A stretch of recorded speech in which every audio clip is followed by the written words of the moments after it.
All right, hey Virgo. So I am doing a pros versus con read, cons and pros. You're going to know this is your read by what caused the split and what you want to see from this. I'll try to be as detailed as possible. There's only been a couple of them. I haven't dug too much into the past to see actually what caused the split. Some of them, I mean, they were like ghosting type of just kind of flaking out. So you're going to know this is your read by, yes, what caused the split, what you want from this. And if that doesn't resonate, check your other placements. And if you guys are new, welcome. I do hope that you'll subscribe if you feel inclined and you like my energy. All right, let's see what caused the split for Virgo. For Virgo, we got war, battle, conflict, possibly a third-party situation coming through with the Three of Cups, combined with this Five of Swords. All right, it's like, yeah, I didn't. It's almost like somebody kind of went the opposite way of the relationship. The third party dynamic could be alcohol, it could be drugs, it could be an ex, it could be a romantic third party, it could be in-laws, it could be just friends, influencers, anybody that's sticking their nose where it doesn't belong. And I feel like whoever I'm talking to, this is a pretty deep connection. All right. That Five of Swords coming through, I feel like this one's pretty straight to the point, man. Really, I just feel like the Hierophant here is it's order, it's rules, it's the relationship, it's the dynamic, it's what you're supposed to put into one another when people come together, right? So what do you want from this, Virgo? Virgo, what do you want? I feel like you just want to be happy. Here's what I'm going to say. If something happened to you and somebody put you in such a way that wasn't first, I feel like you do want the energy cleared, especially for those that weren't hurt by a third party, relationship. I just feel like you want to not be hanging in the balance when it comes to this. And I feel for some of you guys, the ones that aren't deeply, deeply hurt by this connection, you want it to heal. All right. Because, for, all purposes, I mean, you guys make each other happy. At one point in time you did. For others of you, it could just be that you just want to move on and heal so that you can be happy within yourself. Okay, so you're going to know how your feelings are, and you're going to know more about what happened when it comes to that third party dynamic. With the Hanging Man, though, definitely wanting to be certain. Well, you want clarity. You want to see what's really going on with the dynamic of this. So let's see what this person's energy is. What is their energy? What is this person on your mind? What is their energy? The Four of Pentacles, the Five of Cups. So they're really upset about the past. They're feeling left out in the cold. They're feeling abandoned, rejected, and most likely looking at you as the one that's been hurt. So I feel like it's almost like they're coming through as you have your heart protected, but it's almost like they're the ones being victimized the most. You know what I mean? I feel like there's some regrets here, and it could be too that, for those that don't have that, it's like this. I'm not talking about the people who may have stepped out or the third party human interaction, especially when it comes to the romantic side of it. But for those people who maybe are allowing alcohol or drugs or addictions come in as a third party, it's almost like this person, it's almost like they're being the victim. It's like, you're not putting up with it, or somebody's not putting up with it, and they're victimized by it. And I feel like that could actually go in any sort of direction, but I feel like they're feeling sorry for themselves. Probably acting more hurt and surprised by what's kind of transpired, especially if you walked away from them, which could be possible. So let's see what they want. What do they want to happen with the connection? What do they want? Ooh, they want to clear any stress, worry, anxiety, and because that card is coming through, emotional manipulator. Look at that. The King of Swords in reverse is an emotional manipulator. This is somebody who can be deceitful, dishonest, all right? Somebody who's kind of foggy when it comes to establishing clarity. Who were you with? What were you doing? And it's not that we're supposed to be asking those questions in a wholehearted, trustworthy relationship, but I feel like this person is fearing the worst. I do feel like they want a new beginning, but I feel like their fears are becoming more prominent when it comes to the dynamic of this connection, okay?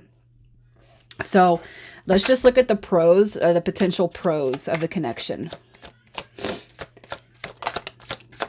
What are the pros? I'm just going to shift this over. All right, so the pros of this is, so in light of the Tower card, okay, what I want to say is you guys, the Tower card is catalyst for positive growth and change if you guys can get past the negative moments. The fact that the Tower card is coming through in the pros, it says that you guys actually can and will achieve, all right, the nastier dynamics that have come to play out in this connection if you guys really want it. You do have free will. Also, the Ten of Swords coming through. The Ten of Swords is supposed to be about painful endings, painful hurts, painful phases of life, right? But the Ten of Swords says that once we go through those, we do transform that. So when we can release whatever it is that's kind of holding us back from being, able to positively move forward, we open up the door for new beginnings. We open up the door and create and make way for new beginnings. So long as we can get out of the past and release that and heal. And what the Ten of Swords is saying is basically there's a good chance in this connection that you guys can release the past out of the crappier times and move forward and see actual light at the end of the tunnel. So I feel that some of you guys can actually move forward with this. All right. Again, you're going to know how the dynamic of the third party plays out. I feel like it could be so many different instances. Alcohol can be a third party, drugs can be a third party.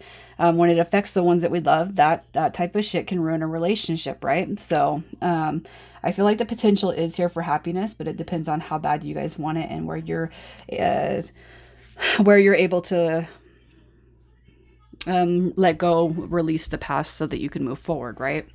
So let's see what the cons are. The cons.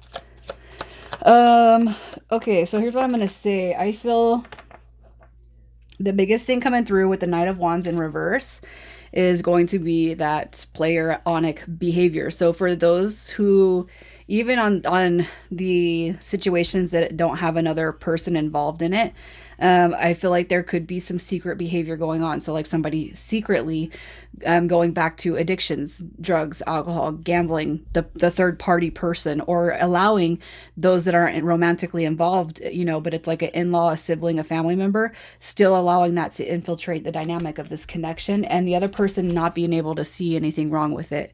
All right. The Hermit card is, to me, one of the best cards. It's a very spiritual card. But in this case, coming through in the cons, if you know what, Hermit is kind of going within. It's removing, outside energies and forces to really think about life and contemplate and be analytical and thoughtful. But I almost feel like this is more coming through as secrets. Okay. Hiding something being hidden, lock on the phone, I don't know. I mean, I can just go on and on and on really about the third party dynamic, the hidden, the lock on the phone doesn't have to be to keep somebody from seeing your text, exchange, but it could be because the lock is on the phone because there's hidden porn found. I don't know. You know what I mean? There's a lot of dynamics, and I feel like to everybody here that's been drawn to this, you already know what has evolved when it comes to your dynamic, right? So let me just see what your messages, what are the messages for now. You need to stand your ground and be the emperor. Doesn't matter if you're a male or a female, just stand your ground and don't let anybody treat you as anything less than what you deserve. Okay. Especially for those that know that you got a lot of other options when it comes to your happiness and fulfillment. I feel like it's just continuing to move ahead, put your best foot forward for you and your kids or whatever the family dynamic is. Keep moving forward. All right. The Chariot card too is coming through to say that you are protected. It doesn't always mean that the relationship dynamic is going to be protected, but I can tell you this, Virgo, you are protected. All right. And if somebody's hindering your growth and progress, it's okay to move forward and away from that, especially if you feel like you're just an option. And that's, you're not treating, you're not being treated as best as you could be, which should be, as the divine counterpart, no matter what, no matter what your sex. All right. If you're not being treated like this, if it's not equal if you guys aren't equally building together a future that can last, you know, then it's time to assess that. I really feel like the information coming through right now is just to continue to be your best version of yourself and don't settle for anything that anybody else is not giving you. All right, so let's see what signs you're working with. So we have Sagittarius, Aquarius, Sag, and Gemini. And I'm going to pull some initials. All right, so this could be yours or their first, middle, or last. We have A, G, D, P, W, and R. All right, I'm going to leave it there, guys. If this resonated, I would appreciate it if you commented and let me know. You guys take care.